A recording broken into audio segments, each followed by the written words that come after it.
Yan, morning guys. Second here in La Union. Second day pala. Second day here in La Union. Yan, Kuya Kiko natin, no? Feeling bakasyonista pa rin, putik. Nakatapos lang namin kumain. Mamaya, punta kami beach. Sama kayo sa amin. Ni Kuya Kiko, magtitingin tayo ng bulubundukin. Kung meron. Let's go!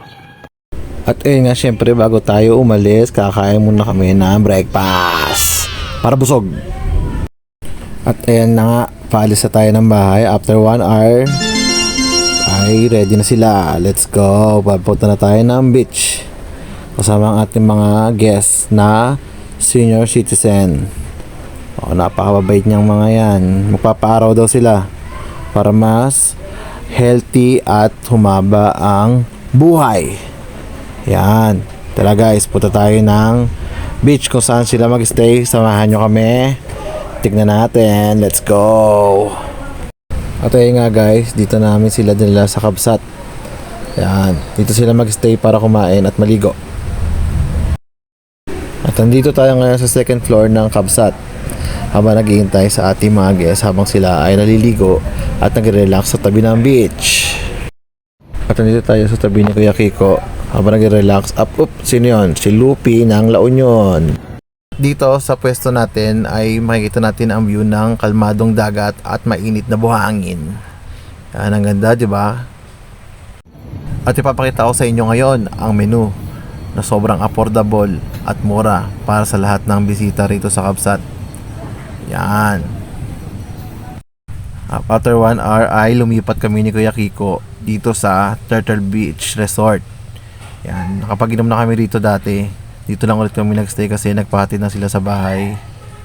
At kami ay mag-relax muna dahil mainit sa garahe. Yan, chat-chat lang kami rito. Yan, habang naghihintay ng kanilang paglabas. Malaan natin mamaya kung saan sila pupunta. At dito sa Turtle Beach Resort ay tanaw din ng ating dagat. Yan, kalmadong dagat. At dito mismo ang kanilang surfing area. Yan, yung area na yan. Yan, konti lang tao kasi mahina pa ang alon. At syempre, ipapakita ko rin ang kanilang menu na sobrang mas mura at masasarap. At ito ang aming in-order, stuffed squid para sa aming pulutan.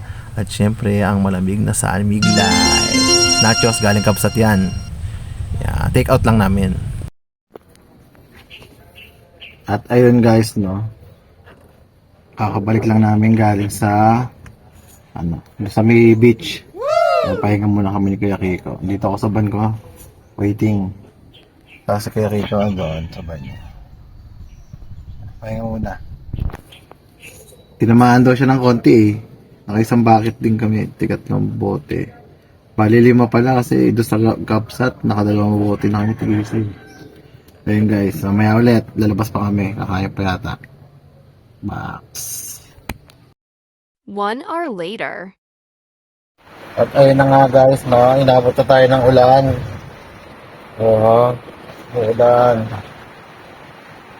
Waiting. 2 hours later. At ayun nga guys, no, hindi na raw sila lalabas kaya tapos na ang ating day 2 dito sa La Union. Diba? Bukas ulit, day 3. Bye!